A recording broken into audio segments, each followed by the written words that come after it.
Halo teman-teman, apa kabar semuanya? Semoga teman-teman baik-baik saja. Kembali lagi bersama saya di Anak Tani Channel. Nah, hari ini teman-teman saya berusaha untuk menjawab pertanyaan dari beberapa teman-teman saya yang sempat kontak lewat WA dan mendiskusikan terkait dengan perlakuan terhadap bibit cabutan. Karena ada beberapa dari teman-teman yang WA saya, yang juga salah satu subscriber saya, karena beberapa bulan yang lalu, beberapa minggu yang lalu juga, beberapa teman-teman yang mengambil bibit cabutan dari hutan itu ternyata tidak tidak sesuai apa yang diharapkan. Karena kenapa? Bibit yang diambil dari hutan ini langsung dimasukkan di lahan budidaya atau langsung tanam. Nah, sebetulnya teman-teman ada beberapa hal yang perlu kita perhatikan ketika kita menggunakan bibit cabutan. Nah, bibit cabutan ini harus ada perlakuan khusus sebelum kita masukkan di lahan. Nah, seperti yang saya lakukan ini teman-teman. Nah, setelah kita mengambil bibit cabutan dari mana saja, misalnya dari hutan atau di kebun, maka kita perlu melakukan karantina terlebih dahulu. Nah, kita karantina ini tujuannya untuk porang ini kembali segar atau normal seperti ketika kita mencabutnya. Nah, karena misalnya kalau kita cari di tempat yang jauh di hutan, bisa saja daunnya layu dan lain sebagainya atau kering begitu.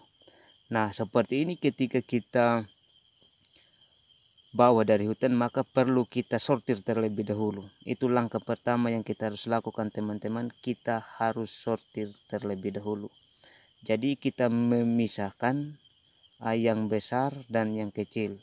Nah, tujuannya untuk apa? Untuk mempermudahkan kita ketika kita karantina. Nah, seperti ini contohnya. Jadi ini bibit yang kita ambil, lalu kemudian kita sortir seperti ini. Jadi kita pilah yang tinggi dan yang pendek. Nah, kemudian juga boleh kita hitung teman-teman. Kenapa kita harus hitung? Karena bicara tentang jarak tanam, maka perlu kita mengetahui kapasitas berapa yang harus kita tanam. Maka persiapan lahan itu sesuai dengan jumlah bibit. Nah, salah satu proses karantina yang saya lakukan teman-teman seperti ini. Ini contoh sederhana yang bisa mungkin teman-teman praktekkan ke tempat teman-teman. Saya membuat lubang seperti ini. Ya, ukurannya disesuaikan dengan jumlah bibit teman-teman. Nah, setelah kita buatkan lubang ini, maka kita usahakan tempatnya ini lembab, lembab supaya atau tidak terkena matahari teman-teman. Nah, bila perlu ketika kita kita dekat dengan sumber air, maka perlu kita siram seperti ini. Terus karantina kita siram, lalu kemudian kita masukkan ke lubang. Posisi seperti ini. Ya, masukkan ke lubang ini untuk bisa kembali normal seperti semula. Gitu teman-teman. Nah, jadi kebanyakan teman-teman itu langsung masukkan ke lahan. Ketika kita masukkan di lahan misalnya di pagi hari, kemudian panas matahari berlangsung, maka otomatis porang ini akan layu bahkan mati. Nah, disitulah posisi gagal ketika kita langsung masukkan ke lahan. Nah, kondisi akarnya seperti ini teman-teman. Akarnya tidak boleh dipotong, dibiarkan saja. Ini umbi baru, jadi sudah kita ambil dari hutan, sudah umbi baru gitu. Nah, dia sudah memiliki umbi yang baru, teman-teman. Nah, seperti itu proses yang bisa saya lakukan. Kalau memungkinkan teman-teman ketika memasukkan di lahan itu di sore hari atau setelah hujan, itu waktu yang paling pas kita masukkan di lahan. Nah, ini teman-teman sebagai informasi, ini porang dengan batang hitam yang ya biasa disebut kalau di Jepang itu disebut dengan black konjac. Nah, jadi hampir sama juga dengan porang yang warna hijau putih, batang itu hampir sama.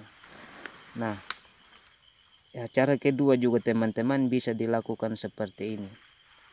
Nah, jadi jarak tanamnya kita mepetkan, karena di sini kan proses karantina saja sebelum kita masukkan ke lahan. Nah, cara yang kedua ini juga bisa teman-teman lakukan. Intinya berada di naungan, di bawah naungan, supaya tidak terkena matahari langsung teman-teman. Jadi seperti ini teman-teman, mungkin teman-teman yang masih menggunakan bibit cabutan bisa dilakukan seperti yang saya lakukan ini ya. Kemudian juga teman-teman, hari ini bulan Februari ya masih bisa lah untuk kita cabut di pinggir hutan dan lain sebagainya. Intinya ada semangat, ada kemauan daripada teman-teman untuk membudidayakan porang ini. Kalau soal bagaimana peluang daripada tanaman ini, saya pikir teman-teman bisa cek langsung di website Kementerian Pertanian, dan juga beberapa pengusaha, khususnya Pak Paidi Porang itu. Beliau sebagai penggiat daripada tanaman porang ini, kita bisa belajar di mereka. Teman-teman bisa cari referensi yang lain untuk menjadikan patokan dalam proses budidaya tanaman porang.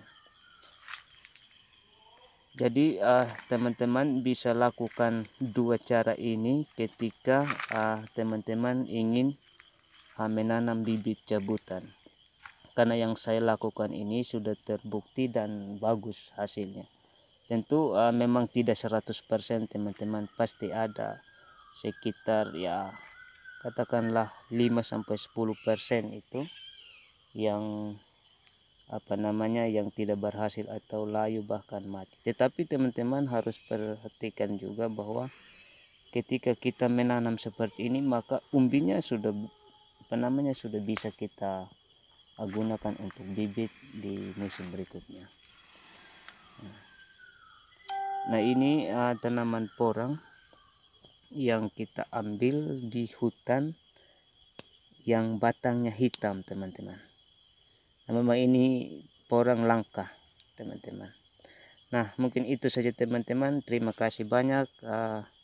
Salam sejahtera untuk kita semua.